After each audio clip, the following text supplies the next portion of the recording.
Yeah. Well, that's fair too. But... I mean, either that or that tissue is for some other nefarious purpose, in which case our camera is going to be at the most awkward angle. Oh, so that, and also I guess I could have kept the dye on there instead of. Wasn't gonna get monetized anyway. I was gonna get demonetized one way or another. Here's the thing. 2 nights ago, my mom decided to crank. Speaking of the heat, just kicked back on. Decided to crank the heat and not tell me. And so I didn't hang any wet towels. Now you might be saying, Chuck, why don't you just get a humidifier? Because I refuse to let the machines win. That's why. I'm a poor person and I'm going to hang towels. Okay? Like the poor person did. I didn't have my ex leave me because I'm a rich man. Okay? I left because I have poor man mentalities. Okay? Like, I don't want to get rid of a lamp that I like because the lampshade's a little broken on it. It worked totally fine. But whatever. You could fix the lampshade. It was like attached to it. Like it was attached to the lamp. Like the lampshade was attached. So I would have had to get rid of the whole thing. It was like, it was broken. It was a little sharp, but it was fine. Okay. And the lamp still a little duct worked. tape, you know. And the lamp still, oh my God. God forbid I had to use a strip of duct tape. Oh my God, a fate worse than death. On something that would affect the aesthetics of something? Are you insane? Anyway, so I got super dried out. And then I've had the head cold for like 2 days. Anyway, speaking of shit that really bothers me, welcome, brothers, sisters, gender resistors, to another episode of everyone's favorite comic book related review show of paraphernalias. Rundown reviews. I, of course, am the man that did this introduction. I am Chuck. And I'm probably going to get really annoyed at the other 2 gentlemen joining me today, Ron and Joe. Let's get it. You know what? Let's just do it and get right out of the way. It is a Christmas show movie. It is not a Christmas movie. 100% Christmas movie. Look, you can 100%. You can take this out. You can take Christmas out, and it can. Nope, it wouldn't make any sense. Because why would you say ho ho ho? Now I've got a machine gun. Because you can say that and not be Christmas. Oh fuck! I have never heard Chuck cuss like that. Goddamn! Hold on! Stop! Super busted up and shit. Sorry, folks, if Joey is unable to edit that out. My headphones. Hey, buy a shirt. Go buy a shirt. They'll give us money so that I can replace these headphones that are super janked, beat up, or give me better internet. This is a good time to mention that by the time you guys are watching / listening to this, we are like a couple weeks away from the show being having ads. So we will start getting paid so that Chuck can finally get new headphones. Yeah. Just hey, definitely don't skip the ads. You know what I mean? Please let the ads play. So especially since these episodes tend to go an hour long and we'll have about 4 to 5 ad breaks. It's going to be great because then I can get new headphones. Anyway, no, it's not a goddamn Christmas movie. It's not a Christmas movie. Well, then they wouldn't. Why would they have been having the Christmas party if it wasn't a Christmas movie? Because this could have been a black tie gala, and it still makes sense in the spring. There's nothing about this that makes it Christmas. And here's the thing. Much like American Psycho, shout out to Getting Franchise, of course, check the archives. That hasn't come out yet.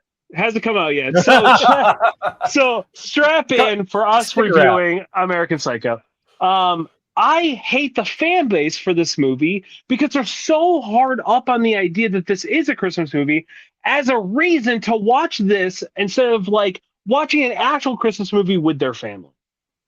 Okay. That's my biggest gripe about this is like, I could say, this is a Christmas movie because it takes place during Christmas, fine.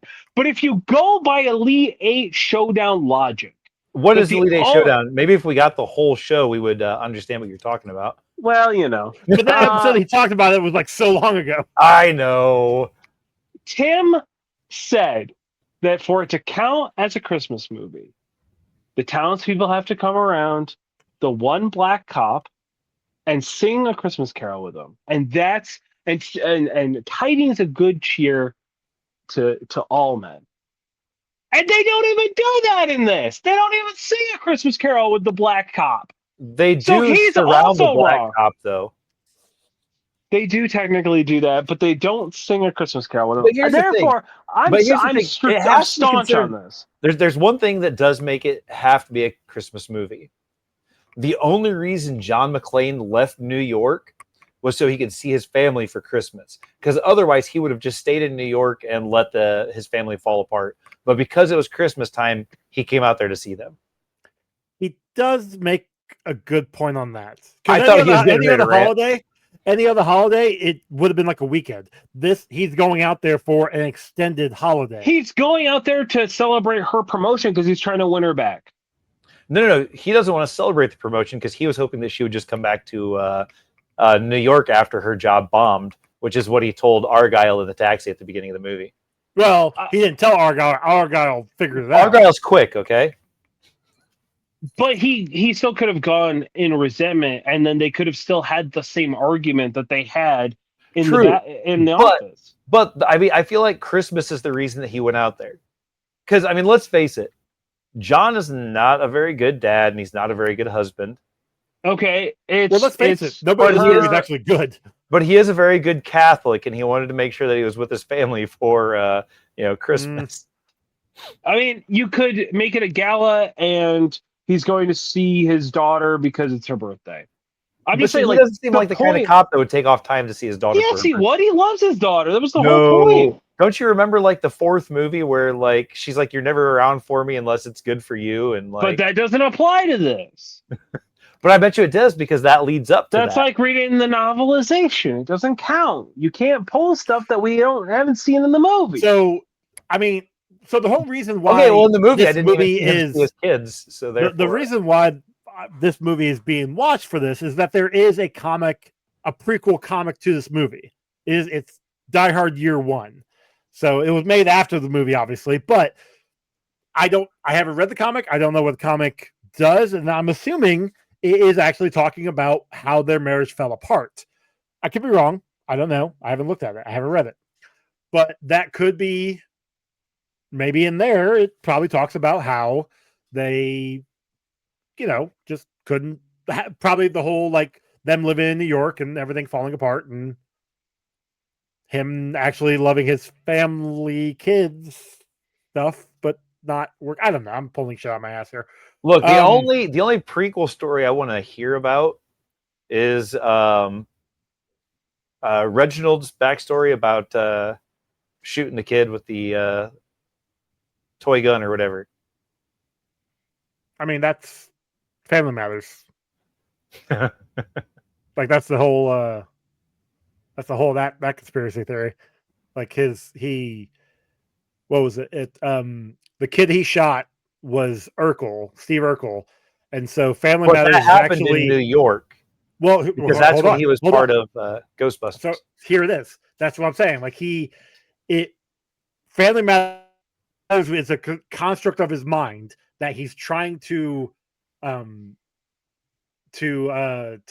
relive to where the kid, he actually saved the kid. He didn't shoot the kid, but the kid keeps fucking with him constantly, making him want to shoot him. Oh, correct. Kind of that thing. Like that's the whole thing of it all. But yeah, so there's like a whole thread somewhere. Yeah, I remember. Video. I think you said that to us somewhere. Yeah. I think it was confused. I think it was Confused Breakfast podcast. Probably they do a lot of that stuff. Yeah, I do love watching those videos. For sure. But I mean, this movie did have the one good cop in it, so the only good cop. McClane's not a good cop. Yeah, and he proved that in when he's has the one guy at gunpoint, and he's like, "You're a cop. You won't shoot me." Yeah, my or like you have rules. Yeah, my captain keeps telling me that. Keeps telling me that. Yeah. Like no shit. Okay, yeah, no. McClane's a terrible cop. ACAB. 100%. Also, how come she didn't spell Janero right? Like that's not how you spell Janero. Well, that's not how I spell Janero. Yeah, so I said that's not how you spell the lawyer Janero. In Jurassic Park spells it differently as well. Well, that's good. That just means you're not related to either of these pieces of shit. Exactly. Well, I mean, that means I can not claim them. Yeah. Well, yeah. So at the beginning of the movie, when he's on the plane, right? Apparently in the 80s, you could just carry your piece on the plane because you're a cop in New York.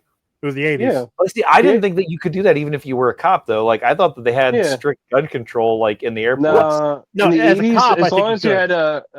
had a conceal and carry. Well, but see, that's the thing is a Permit. concealed carry permit only works for the state that you have it for. Like, I've got a concealed carry permit for Indiana, but if I go to Michigan, I can still get busted if I Yeah, have but my he's gun. a cop. He could do whatever he wants. That's fair. Yeah. No, I think because he's a cop that he can. I thought he was the air marshal at first. Like I forgot that for some reason I was thinking that he was just an air marshal and he just flies around a lot. I haven't seen this movie in a minute, so that's fair. This is one I watch not every year, but like maybe every other. But at the same time, though, I do tend to watch it at Christmas time. Sure. But this is one that I don't mind putting on. I can put on whenever. It doesn't have to be at Christmas. Which kind of goes into Chuck's thing where it doesn't have to be a Christmas movie. I don't remember the last time I've seen this movie, but like usually when I watch it, it is usually like November, December time. Like it's not just something I throw on in like January or June or something like that. I will say it is usually around the holidays. Like it's toward the. But that also might be because it does have Christmas music in the beginning of it. So, when he's talking about the cab, right, or not the cab, the limo, and he's like, "Yeah, man, this thing's got everything. It's got CD, TV, CB," and it's like, why would CB be a thing that you would throw in on an everything? Because it's 88, man. 80s CB was like huge. It man. was. Everybody. My dad had a CB radio in his truck for years, and he got his in like the mid 80s. It was like everybody fucking loved that thing. It was like a big deal. Yeah. Like CB was. I mean, I remember. I you remember Joyride, don't you? With what's his name that killed himself by accident from Fast and Furious? Paul Walker, and thank you, and Steve Zahn. Yeah. No, I've never seen that movie. You ever seen that movie?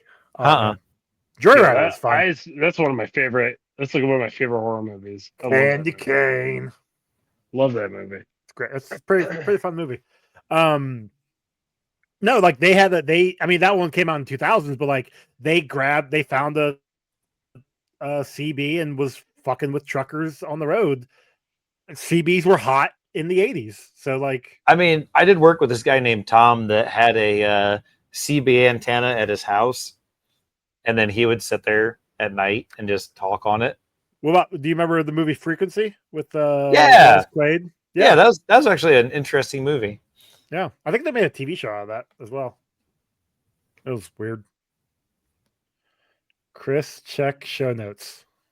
I was supposed to remind Chuck to remind him. Oh, yeah. Chris, check the show notes. Joe, put the thing for Chris in the show notes. Yeah, we'll do.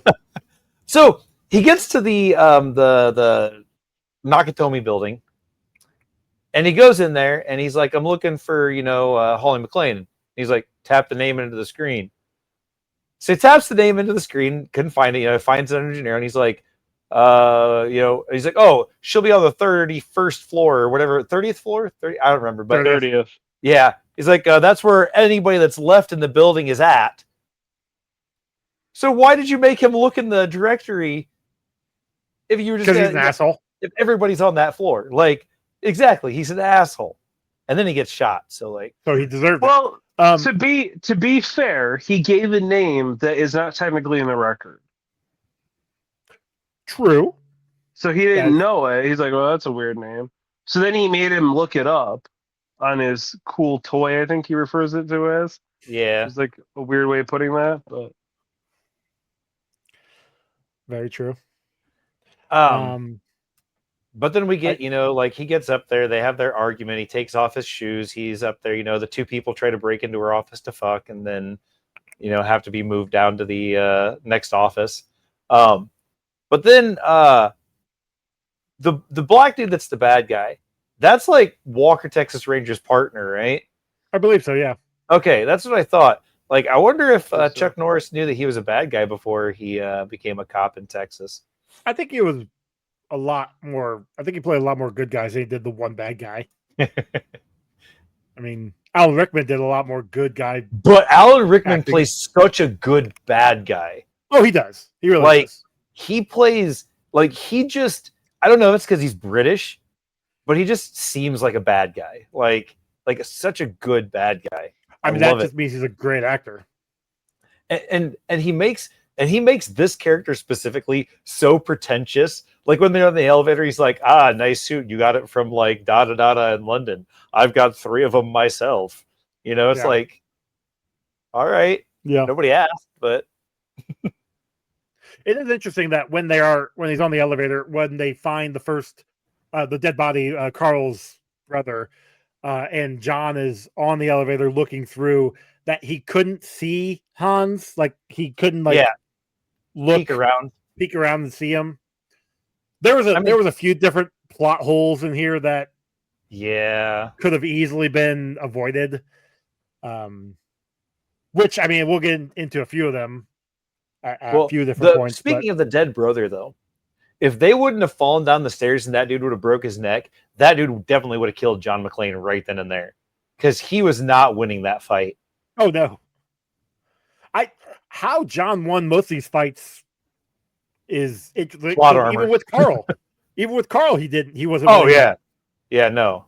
Like without the guns, he was getting his ass kicked. Yeah, which is good because I mean these guys are like mercenary killers as opposed to a beat cop in New York.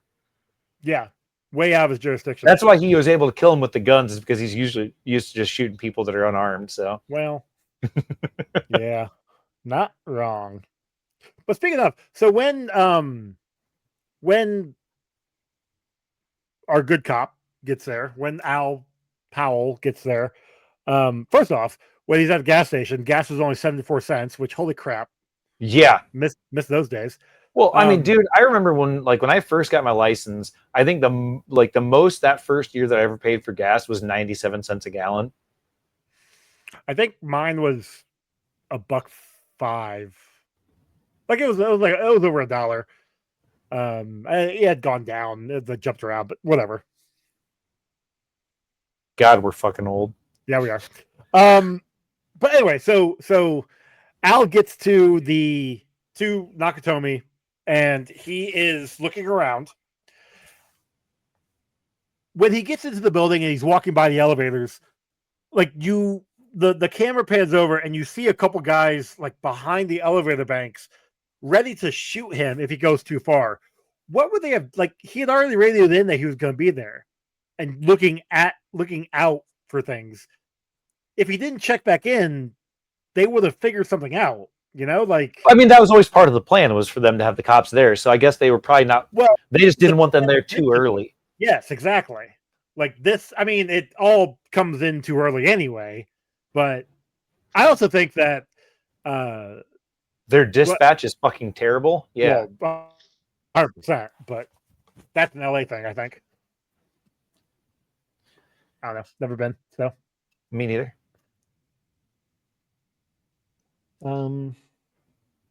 Also, the hole that John throws the one guy through in the window seemed very small. Yeah, it did. It was a precision shot, Had to have been. But speaking of small holes, no, this isn't going where you're thinking it's going. When he's in the ventilation shaft, and like the strap comes out of the gun and he falls, there is no way in hell he was going to be able to catch onto any one of those ledges. No. Because not only is that a very small area to catch, but that the tin that those are made out of has no grip to it whatsoever. Hand. Well, and it also has just there's no grip on that. Yeah. And then on top of that, all that shit would have been dusty, because it's not like somebody was going to be coming through there, regularly dusting that shit out. So he would have. The air would blow it off. Yeah, that's how that works. Okay. Look at your fan blades on your fan and tell me that's how that works. Oh, I know. I did the other day. I'm like, oh shit, I should dust those off. Yeah, it's bad, but it's just, and the fact that the gun strap held him for that long, and one of those little plastic pieces didn't break before the strap came out of it was also really impressive. Must have been some high quality German stuff. Well, it's also the 80s when things were made differently. That's true, when they actually made things to last as opposed to making them for cash. Correct. Yeah, that's fair. I also want to point out how I don't think they knew how walkie-talkies actually worked. Yeah, nobody ever said over. Well, that. But when Hans first starts talking on the radio, and he's like, "Hey, no one's supposed to be on the radio," John cuts him off mid speaking, and it's like, that's not how that works.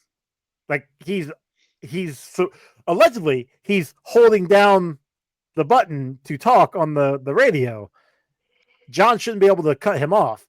Well, so it would have cut him off, but it would have just been a blank space where both of them were trying to. Well, sure, but at the same time, I don't think either one of them were actually hitting the button. No, so, they never had their finger on that button. No, like, at any point in time. Yeah. Okay, anyway. They all kind of like this and Back to the Future. None of them have good like radio etiquette. Right? Correct. It's like super weird. Makes me think of that episode of I think it's Family Guy where Stewie and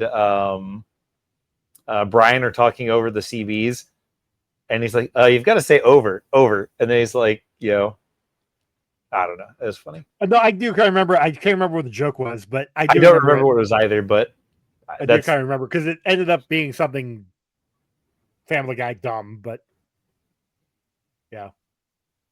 Anyway, I did remember that joke. Anyway, yeah, because they also like they don't hold the radio like literally in their mouth, which you had to do back then. Like if you wanted anybody to hear you up here or over here, they're like way from their face and stuff. Like they're doing it like they were talking on a phone that they didn't want to hear what the person was saying next to them. Yeah. Took me right out of the movie. Unrealistic.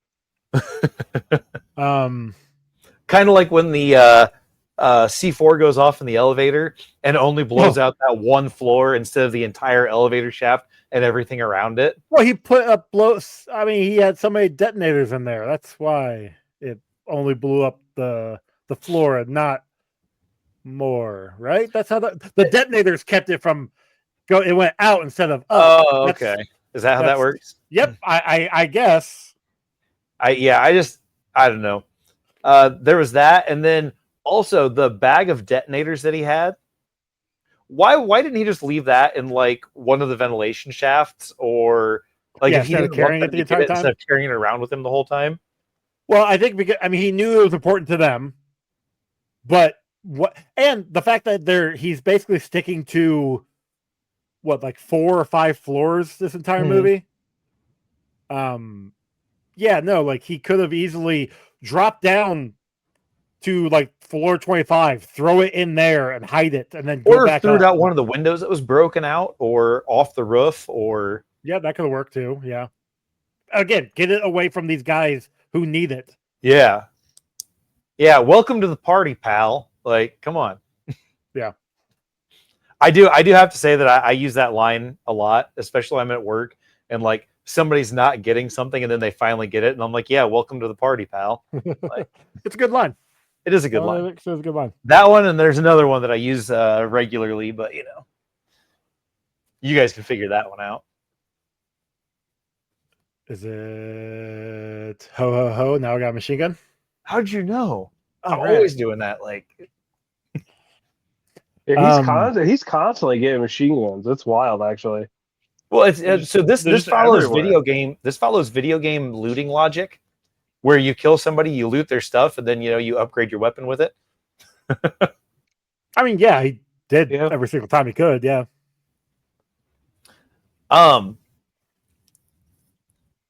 So when they send in the first squad of cops that are trying to break into the thing, and the guy's trying to pick the lock on the door, he's doing a terrible job at it. Why didn't he just break the window out and then push the fucking lever to open the door? What's really funny though is that when they show him the first time, he's trying to pick the lock. They show it from the inside, and there was a chain on the door, right? Mhm. And then when they show him the second guy who was trying to like Weld burn it the or lock, weld burn it, whatever he was doing, the chain's gone. Yeah. So Again, no, it's you're video right. game logic. The first guy picked the lock and the chain went away, and then they had to get the second I lock. guess, yeah, I guess. But no, they could have just broken out one of the windows and then popped the door open and then been in. Well, I guess they're trying to be like stealthy, but at that point, like they've already busted out the windows and shot out the light. So, like, why are you still trying to be stealthy? Yeah, they knew you guys were there. It's not like it was a secret that you guys were running in there. I don't know. They were bad cops. One thing that was interesting was when Richards shows up, Chief Richards shows up, takes over the scene from Al, and he starts basically waving his dick around. Oh, well, that's because he was being in true cop fashion, he was more worried about the property than the people that were in there. Well, of course. And then when he basically gets severely kicked in the nards, and then the FBI shows up, he becomes such a lapdog that he's like, Johnson, oh, Johnson, no relation. Yeah, gee, I wonder. But like, he quickly becomes friendly with Al. That's just like, you were being a complete asshole. Well, it's the same way as when you are at work and that one person's like all buddy with you, or doesn't like you, and then when the boss shows up, they're like, "Oh yeah, the boss is an asshole. I hate the boss. You're with me on this one." Oh no, I still say fuck you to that guy. Same. I'm always the asshole. I'm always like, no, I always hate the boss. Like, but I also hate you because you're kind of in with the boss. So like, oh man, I've had some fun run-ins last week at work. So that's oh yeah, yeah. Yeah. Not naming names or anything, but no, I'm not. Tell us your story, Joey. No, good. Do you need a machine gun? Do you need to ho? No, because by the time this episode goes out, that problem will be gone. Actually, so because the job. But Joey was with me the whole time, so no, that job is being eliminated. No. The job's being eliminated. Oh, I'm sure it is going to get eliminated, Joe. Yeah. The job. Allegedly. See, this is how you can tell Joey's Italian. The job is going to be eliminated, and then he winks at you. Oh, I forgot you can't wink. My bad. Oh, fuck off. Winking. Anyway, that person is a temp. She's going somewhere else. Oh, is she hot? No. Oh. Anyway, and then the other one is going to be gone too. So it's all good. We're fine. Basically, by the time I go back to work in January, the problems will be gone. Oh, nice. That's always pleasant. Happy New Year. Exactly. Yeah. I'm happy. So the Asian dude that's behind the candy counter that's like trying to grab like the bubble gum or whatever, that's the same dude that's in Double Dragon 2, isn't he? Or 3? And do what? Was he in Turtles 3 or? He was in one of the Ninja Turtles, I think. And then he was also in I think Shadow. Yeah. But like that guy, yeah, that guy showed up in so many movies back then because he was like the perfect henchman.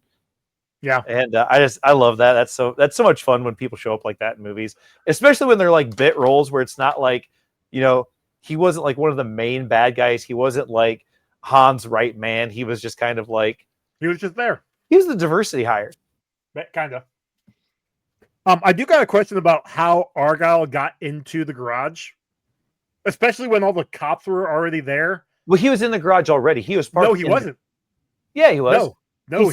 He said, I'll wait around here in the garage until you figure out whether you're, having a happily ever after or whether you need to, I thought he was in the parking lot. No, he was in the parking garage because he was in the, he had the overhead and everything like for the levels of the parking garage. Oh, I thought he was actually just outside in the parking lot there. No, he was in he was in the parking garage, which wouldn't make any sense because that phone absolutely would not have worked. Yeah, 100%. Especially in the 80s, that thing would have had no signal anywhere except for like outside of LA or on like the freeway. Okay, well, that brings up my second question. If there was 30 people still left in that building, where's all their cars? If he's the only one in that parking garage. So he had to park on the non-reserved area. Everybody else was parked in the reserved floor where they... He drove through like multiple different floors. There was no cars there. I was just being sarcastic. But everybody else uses public transit. Doubt that. Probably, yeah. They're in the middle of LA, so... But more importantly, why does his phone die? It doesn't die. It just gets cut off from John's side. So it ends the call. Yeah. Oh, that's right. I forgot his... Yeah, never mind. I was thinking like that they had cut the power in the building and then he lost power in the car. And I'm like, that... He's still using the phone. He's still he starts calling his girlfriend. Yeah. And his boss, no, I'm going to LA or I'm going to Las Vegas. Yeah, he tells his boss he's going to Las Vegas. Yeah. So Ellis in this, we saw him in Supergirl. Yes. And also he is the douchiest McDouchebag. Like, dude, like I said before, nobody in this movie is good. Except for Al, nobody in this movie is good. Everybody is a complete and utter jackass. You mean like the pregnant lady that was drinking champagne? It was the 80s. I mean, yeah. That's how you got kids like us. Oh. Yeah. Also find it funny when Johnson & Johnson are in the helicopter going to go pick up the civilians or with Hans and group. They're like, hey, you fly low. They're expecting transport, not a gunship. They look like gunships, not transports. I don't know what they were even thinking. Well, and I mean, you could see the guys with guns in there. Like, well, not only that, but like they have the missiles on the wings. Like, yeah, they're not transport helicopters. I don't even. It was dark out. They weren't going to notice. Okay. It didn't matter. I mean, obviously it didn't matter because it was all they were both playing each other, but yeah. Oh, and then I know we already talked about the air ducts, but how did all those bullets miss John and Matt? Right. There's no way that one bullet missed him. Oh, because he didn't shoot as far over as John was in the air ducts. He stopped before he got to him. No, he stopped poking before he got to him. Yeah. He shot the whole entire. I guess that's true. Yeah. Duct, because there was one that was literally like right in front of him. I don't know. I did appreciate that he duct taped his foot after he got shot in it or whatever. Yeah, it was the glass that got stabbed in and stuff. The glass. Yeah, I always appreciate when people like duct tape or super glue their wounds back together. So badass. Hey, I do that. You're so badass. No, it's because I'm poor and I can't afford to go to the doctor to get like stitches and stuff.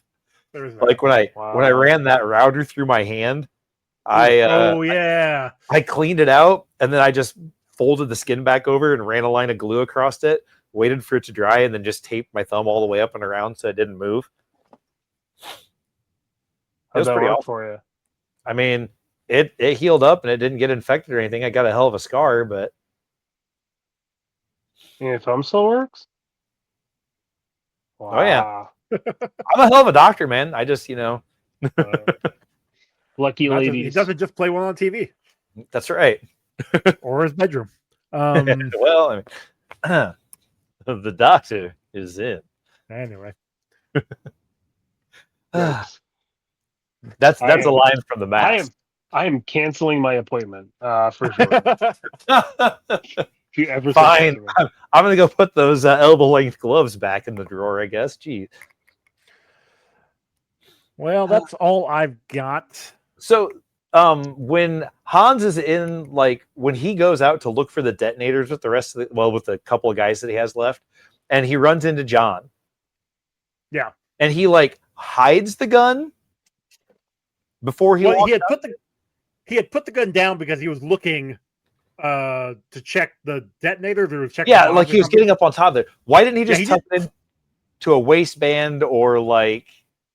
Well, because he's not an idiot. He doesn't want. He knows if he doesn't put it in his band so he doesn't blow his dick off or his That's ass what off. safety switches are for.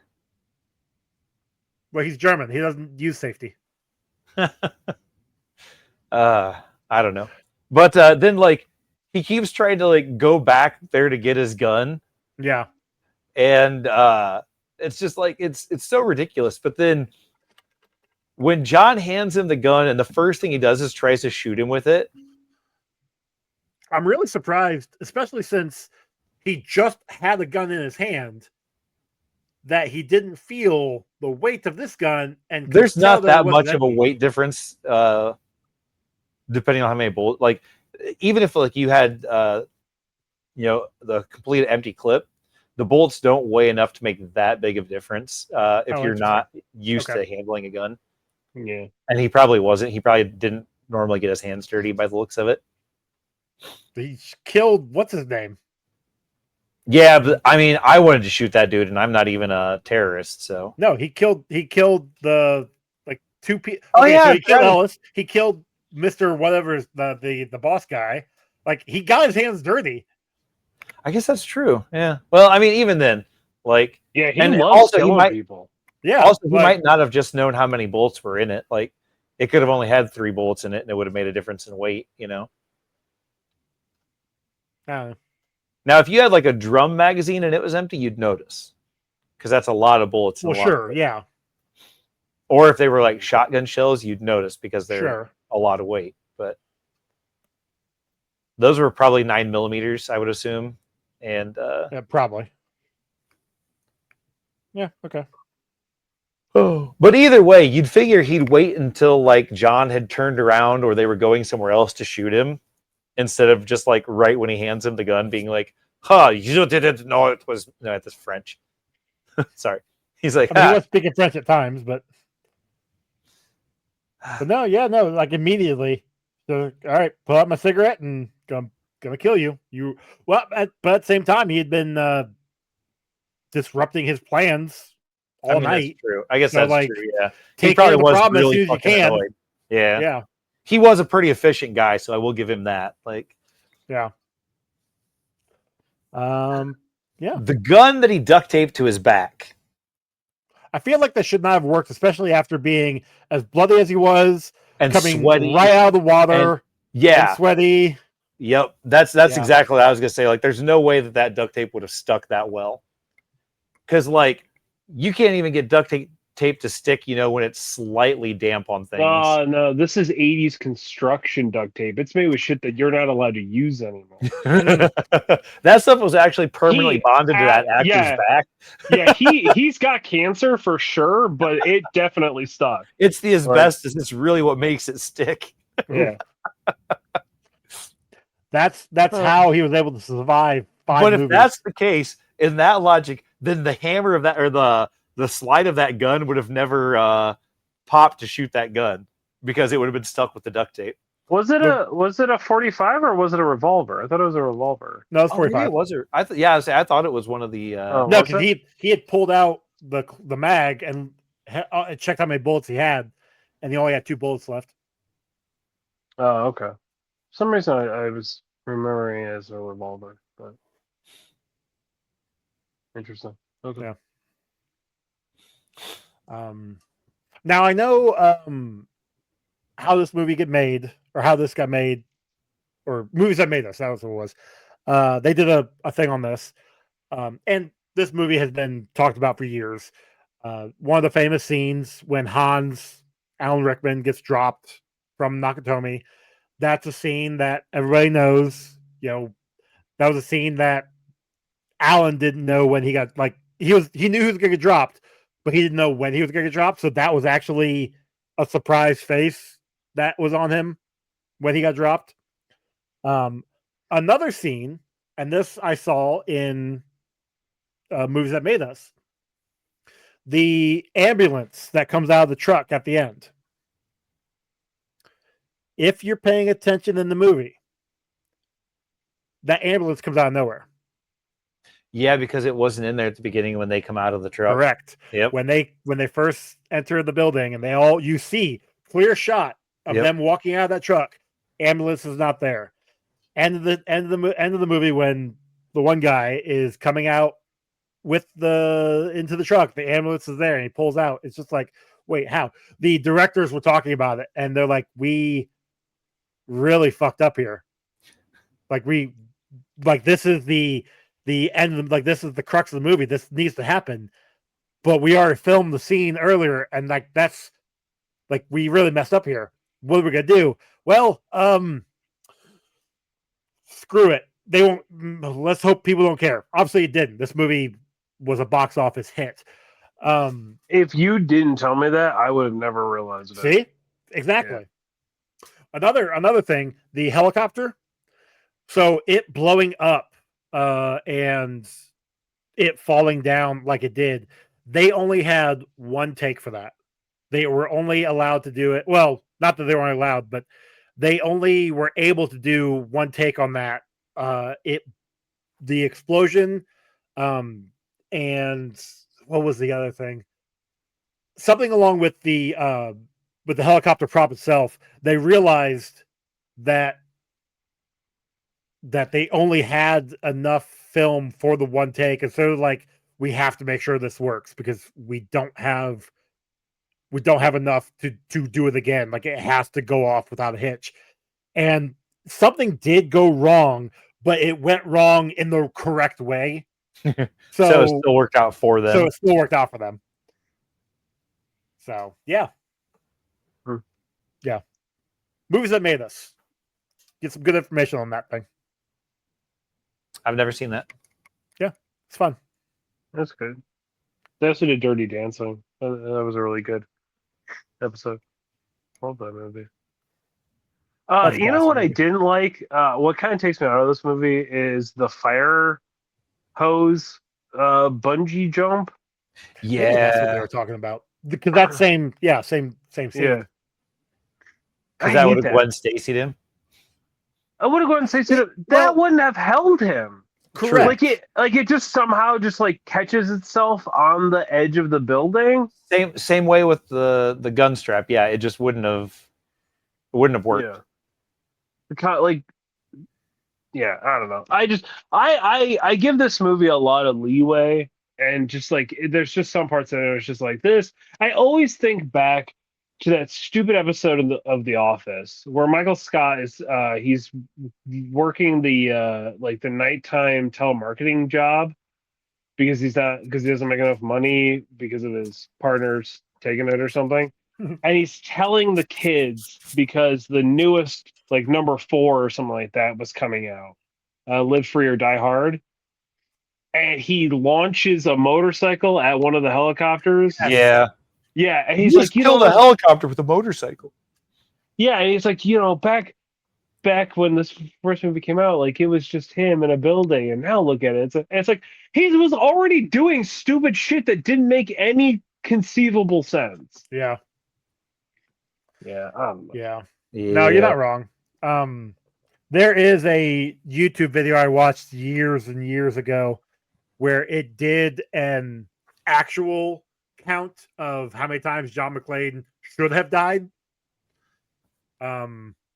Anytime he took an injury, he would have bled out. Oh, he was bleeding crazy. But anytime he took an injury, they actually factually checked it out with injuries in real life, and there are the gun strap in the vent, him falling down and him basically breaking his arm and falling down the vent, he would have dislocated his shoulders. He would have fallen to his death. They actually had a count for each Die Hard movie, and I want to say Live Free and Die Hard had the most times he would have died. Was it that one, or was it the 5th one that was in Russia with his kid? I don't. I think I remember. I think I remember this. Yeah, because it's years old. There's a 5th one. They did another one. Yeah. That one came out in 2012. I don't know. It was after. I think it was after Jess and I got divorced. But it was because it was I think it was 2015 or 2016 or something like that. Okay. I don't know. Here, I guess I can check while we're talking about it. I don't But, like- remember this at all. Oh, it kind of. I don't want to say it killed the franchise because I don't think like that it it was ever like. I think it was like one of those like 2013. You were right. okay. I think that it actually like bombed so bad. It did not do great, and It's I got watched it. 15% It wasn't on Rotten Tomato. how much? A 15%. Oof. IMDb gave it a 5.2 out of 10, which is way higher than we would give it. But it's called A Good Day to Die Hard. I think that's because he took too many Viagra before he. Interesting. Oh yeah. Yikes. But yeah, it happens in Russia, and it's really weird. I don't remember much about it because it wasn't very good. He's going to get his son because his son's a spy now or something, and yeah, basically just goes over there and apparently Elizabeth what's her name? Winstead. Winstead? Yeah. Right? No, Mary Elizabeth Winstead or something. Thank you. Yeah. She was supposed to be in the fifth one, but she did not show up because she was in the fourth one. Yeah, but, she was the daughter. Yeah. And yeah, that was like she was the major pull for that movie to me. Yeah, she was. She was the reason why I watched it. Yeah, because she is still an absolute smoke show. Yeah, she is. I mean, she's married to Obi-Wan Kenobi. So is she really? She's married to Ewan McGregor. Yeah, I didn't know that. I don't know. Yeah, I don't keep up on stuff like that. Yeah, their kid is in Obi-Wan, the show. She's not Leia. She's one of the. Oh, okay. She's one of the. What is she? She's one of like the side characters. But isn't she the little? She's only a month young. Mary Elizabeth Winstead's only a month younger than me. Isn't she the little kid that he talks to when they're on that Imperial transport? Yes, I believe so. Yeah. Yeah. Oh yeah. Wow, Obi-Wan's short. He's like what 5'10" or something like that. Either that or she's really tall. I don't know. She is really tall. He's also really short. He wears lifters in his in most of his movies. Ah. He's so tall. So. She's 5'8", so yeah, he's got to be short. Oh, she's only 5'8"? I mean, that's not only 5'8". For a girl, 5'8" is pretty tall. Yeah. Joe, you're not used to that because Emily's 6'1", so yeah. Anyway, nice. Anyway, still a smoke show. Still absolutely would. I'd fight Obi-Wan for that high ground. Is all I'm saying. Okay. All right. You got any more notes, Ron? No, sorry, I got distracted by looking that up. Yeah, we can tell. In my defense, though, let's see. Yeah, I can't blame you. No, we cover. Okay, the only thing that I will say, and this is only because like I've seen the other movies, is that like at the end of this movie, they make it seem like they're going to get back together. They don't. Well, the second movie, they're together. Like they're still a loving couple because she's coming back from. Where's she coming back from? A trip somewhere, and he's picking her up from the airport. Yeah.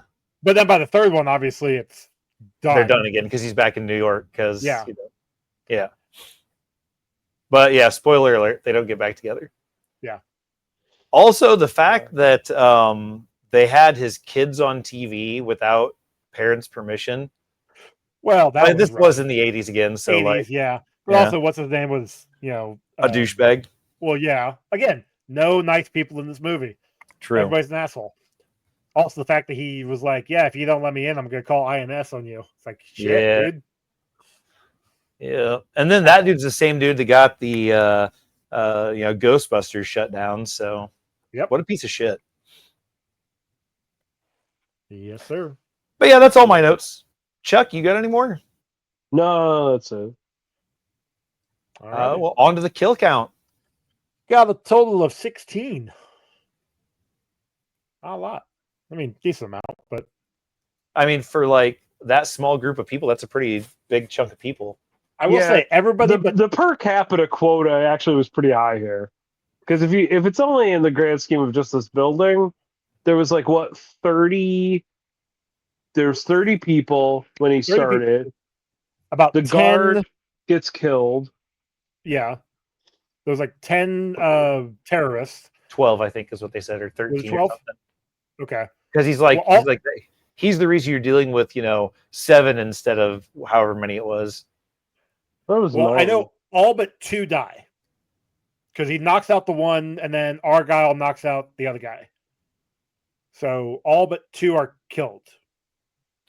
Yeah, then there's 2 of the hostages that die. So is it only? Yeah, I guess it is only 2 of them, isn't it? Yes, Ellis and the Mr. Nakatomi or whatever his name is. And the guard, I guess, if you think about the guards. The 3. Like, so, okay. Like, I know that they were trying to rob the place, but the whole Nakatomi Corp are actually bad people, and we're trying to, like, be a revolution. Although that revolutionary group, like, denounced him or whatever. I don't know. I also didn't understand why, if they have a big drill, and also they shot the dude, so they didn't even need him anyway. Well, they were trying to not use the drill. They're trying to get in without having to do, because that was the hard way. The easy way was having him unlock everything.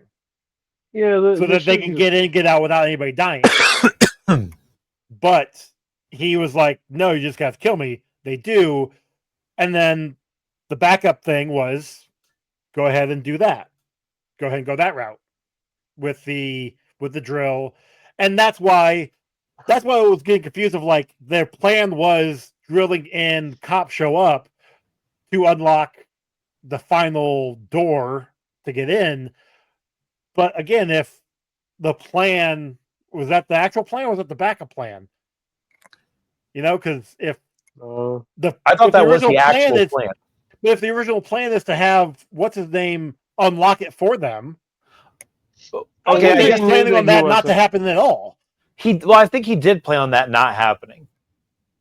Like, because he even says, like, later on, he's like, "Well, I was always part of the plan to have the FBI get involved in this and that and the other, and because they'll play it through the playbook." And yeah, but again, was that part of the backup plan, or was that part of the first plan? Like, again, I feel like he just wanted to shoot more people. Yeah, and he wanted to make it seem like they were, because that's why he took him away from everybody else before he did that. He didn't want them to know what they were there for.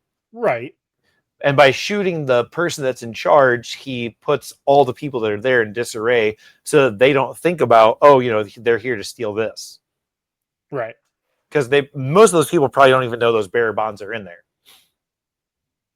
Well, yeah, because obviously Holly didn't, because she was, when he's talking about wanting to get released prisoners and do yada yada yada, and then when finds out that it's literally all about money, she basically calls him out for it. Yeah, and he's like, "Yeah, no, it's not about just money. It's about a shit ton of money." Yeah, it's not just about money. It's about a whole lot of money. Yeah. So. Did we get a limb count on this? Was there any limbs? No limbs lost? Yeah. Oh, interesting. That's a weird thing for a movie with so much violence. I guess, but nobody was using like a bladed weapon, so I guess that makes more sense. Right. So bingo. All right. Government interference, comic logic, ID revealed to an enemy, an origin reveal because we got him talking about it as opposed to a flashback of seeing it. Yep. We got betrayal by a friend, villain monologue, unexplainable science, product placement, hero kills, sexual innuendo, nudity, misogyny, fight for control of something, and meme origin. I feel like we had a Wilhelm, but I didn't hear it though. See, I wasn't sure. Like, I know that there are some screams, but I didn't know if any of them were actually the Wilhelm or if it was just. I usually can pick up on the Wilhelm scream, but I'll be honest, I was I was paying attention, but not paying attention this because I've seen this movie so many times. Yeah, that's fair. I was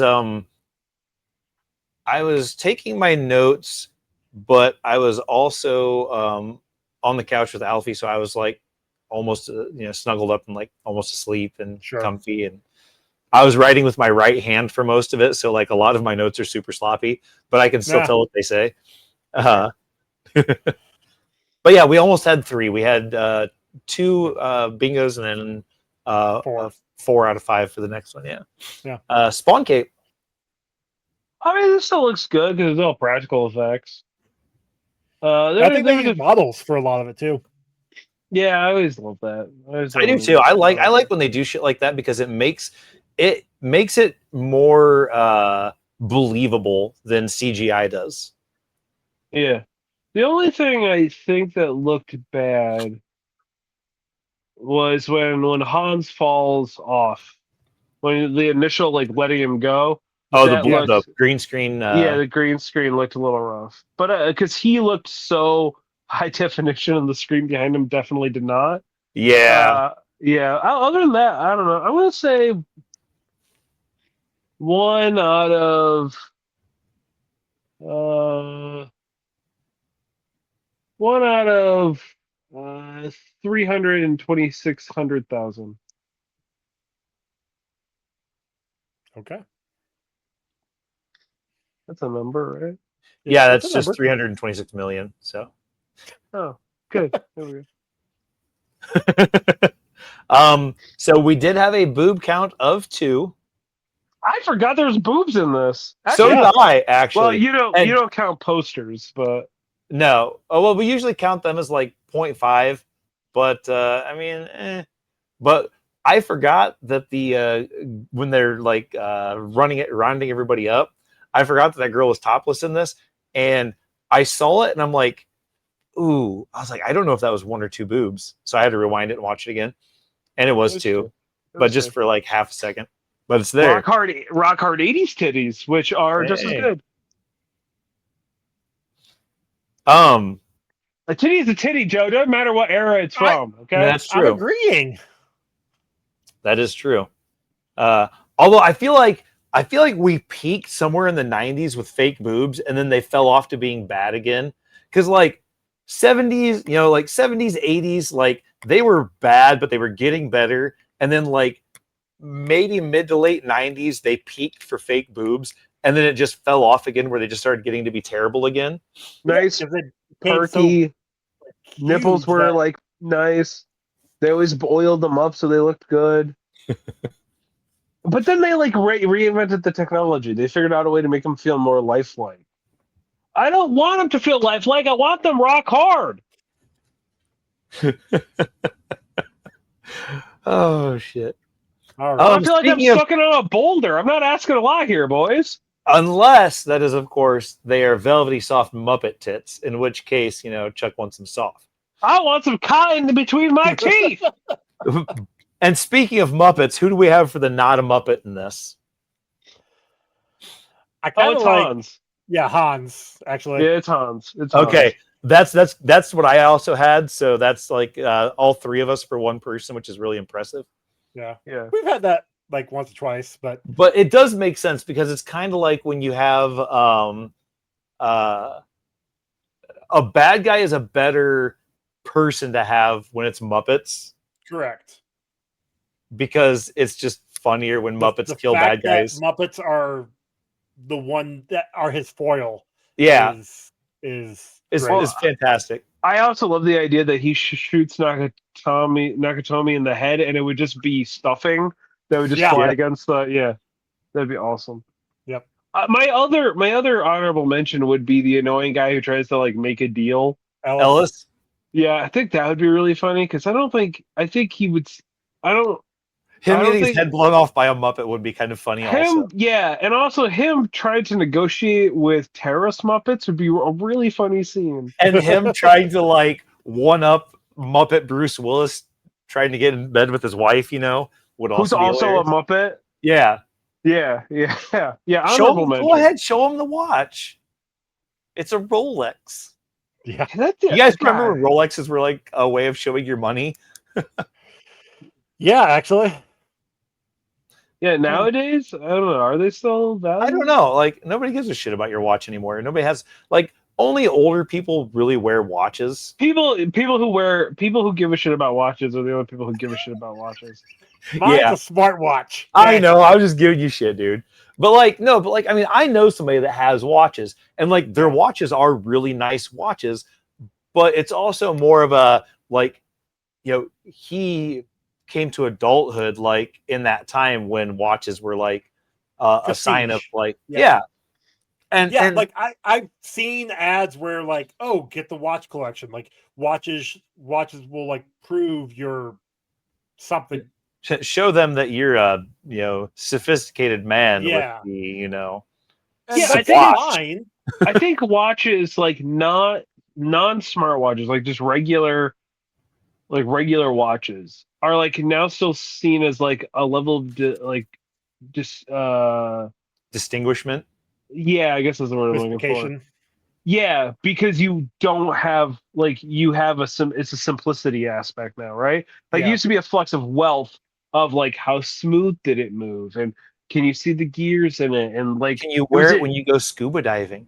well, and but also like if you were somebody who's spending money, getting it like one that had like diamonds in it, right? And gold. Yeah, like the diamond plate Yeah, or the diamond faced yeah. ones. yeah, and stuff like that. So like that was like a really big deal. And nowadays it's just like, oh, you're a level of sophistication because you aren't wasting your money on technology. You're wasting your money on aesthetic. I guess Yeah, more so. that's fair. You don't I give a just shit wanted, about your heartbeat. You know what I mean? You just want to know what time it is, and you don't want to have to constantly look at your cell phone to figure that out. I just wanted to watch like 007 had that shot lasers out of it, so I could, Oh, I wanted one like Undercover Brother, that because it would shoot hot sauce. There you go.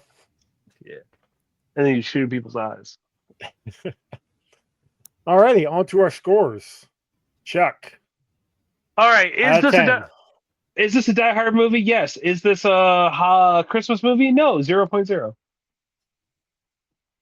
All right. On it being a Christmas movie. I know. I saw I knew that was coming. Yeah, 0.0 on it being a Christmas movie. It's not a Christmas movie. This is not a Christmas movie. This movie still works. Look, I do really like this movie. This is another one of those movies that in a vacuum, it's perfect. It is exactly what I love. It's an 80s, 90s era, like action movie. It's silly and over the top. Hans is a really good villain. Um, John McClane is a really good hero. It has a good ending. I really enjoy it. 7.6. Okay.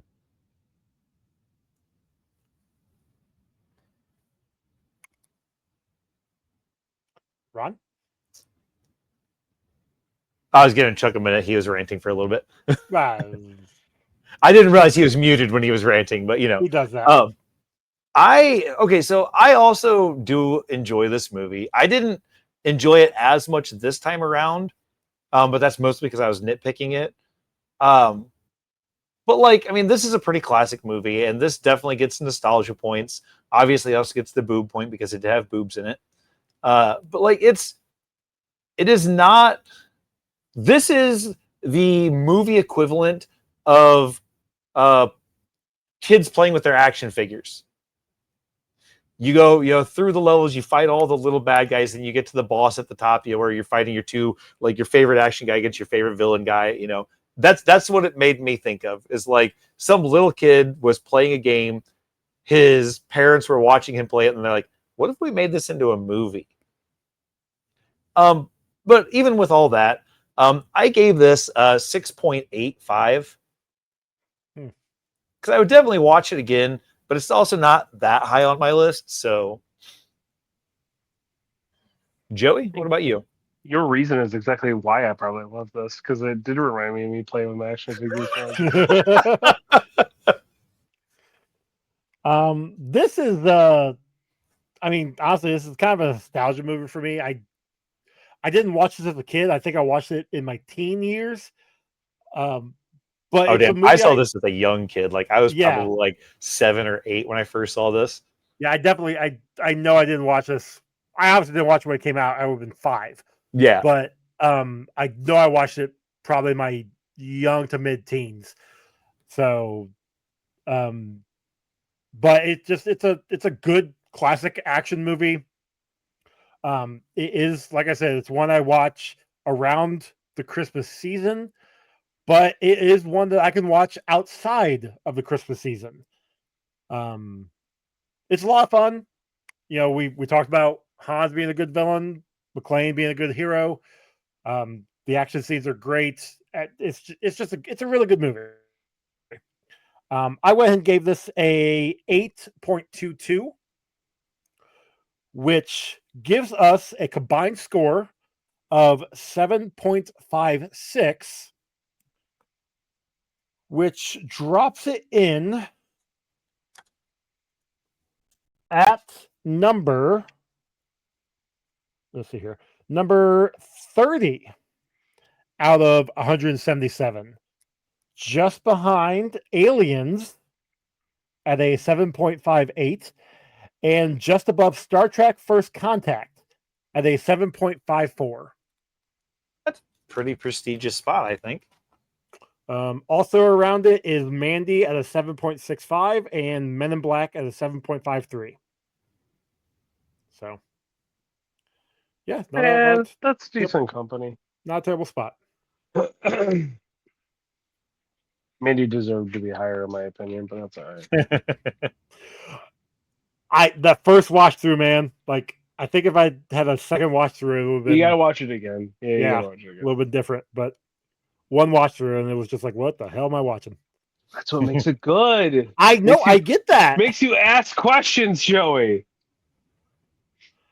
100%, I get that. Think. It makes you think. Chuck, why don't you tell everybody where they can find you? Hey, you know where you can find me the last Sunday of every month, right here on this thing. Yeah, This thing. the feed. Podcast. You can find me doing a little show with Joey we like to call Getting Franchise, latest and greatest and latest and greatest in media franchises, I think we're saying now. Yeah, I think that's right. At time, Season 2 of media. Yeah, sure. We're finishing up just the movie franchises. We're finishing up season 1 of the Horror Corner. Check it out. At the end of this month, you get American Psycho and American Psycho 2. Make sure you go and listen to them. Hey, and if you didn't listen to last month's, go check the archives. Because Joey's going to put a link down in the show description for Thanksgiving the musical and Thanksgiving the show. Listen, Thanksgiving has come and gone, but the musical will live on in our hearts forever. It just keeps on giving. Just keeps on giving. It was fantastic. Anyway, Ron comes on for American Psycho 2. Check that out. And then we get into season 2, which we have a bunch of surprises in store for you. We're going all I can't over wait the to find place. out what those surprises are. We are going to be kicking it off January. We're going to be doing our first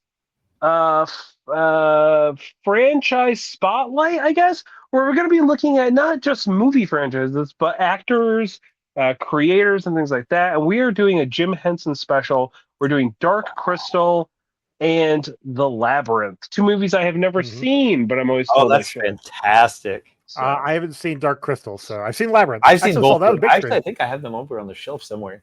Yeah, so, but I've never seen either of them. Puppets kind of freak me out. So, oh wow, this might be a horror movie for you then. Yeah, it might be. Other than that, you can find me and all of my hobby-related things at Kicked Out of the Hobby, no being kicked. I'm doing something. Who knows what? You've been doing a lot of well, as of time of recording, you've been doing a lot of miniature painting again. Like you've had them popping left and right, man. I got the itch. I've been finding micro times, like 15-minute blocks to get some paint on a palette and then on a model. I've been painting. Hopefully, by the time this comes out, I have the majority of my original Necromunda Goliaths painted up from 1995. That's my goal. So we'll see how well that goes. But Nice. yeah, that's where I'm at right now. Ronald, where can they find you? You can find me on Instagram, TikTok, Blue Sky, Good at This Game. You can find my art on Instagram at Good Art This Game, and on our T-shirts on TeePublic. And you can find me right here on this podcast. Joey? You guys can find the show over on all the socials at Comic Book Rundown. You can email us, comicbookrundown@gmail.com. Rate and review us on your podcast app of choice. We're also over on YouTube. You can comment there as well. If you do comment on any of those, we'll read it on an upcoming episode. We've got merch over on Redbubble and TeePublic. Just a reminder, this show does have its own feed, or should have its own feed by now. And by the beginning of the year, there will be ads. Just give you a heads up on that. At the same time, though, if you want to stick with listening to all of our stuff over at Comic Rundown, with this Comic Rundown, Kamen Rider Chronicles getting franchised, you obviously can just keep listening to Comic Rundown and get all of it. But if you want to just check out this show or Kamen Rider Chronicles, because that also has its own feed, you're more welcome to do that separately, its own thing. Other than that, our song was done by Cam, and merch, like I said, was over at TeePublic and all the things and stuff and things. Yeah. Yep. So our next movie for our final Christmas movie for this year of our Lord 2025, we're going to be watching Krampus from 2015. Oh shit! I love this movie. Yeah, I have never seen this. Figured we end with a horror Christmas movie because I love horror. Chuck loves horror. There is a comic book. There is, from Legendary. So yeah, same people that did Trick or Treat. So yep. Oh, sweet. Yeah. So I don't know how Ron's gonna feel about this one. But I like this movie though. This movie's a good movie. It's fun. It's fun, Ron. Just go into it knowing that it's fun. That's how I hope. The kill count is going to be interesting. I'll leave it at that. Yeah, okay, that's true. Yeah. So. Yeah. But anyway, Joe, guess. Ron, don't listen to this part. Joey, guess what I went and saw today? What'd you go see? Predator's Badland. Ooh. Yeah. Did you see it yet? I have seen it. I like it. Yeah. Can you believe that they put Scooby-Doo in it? Right?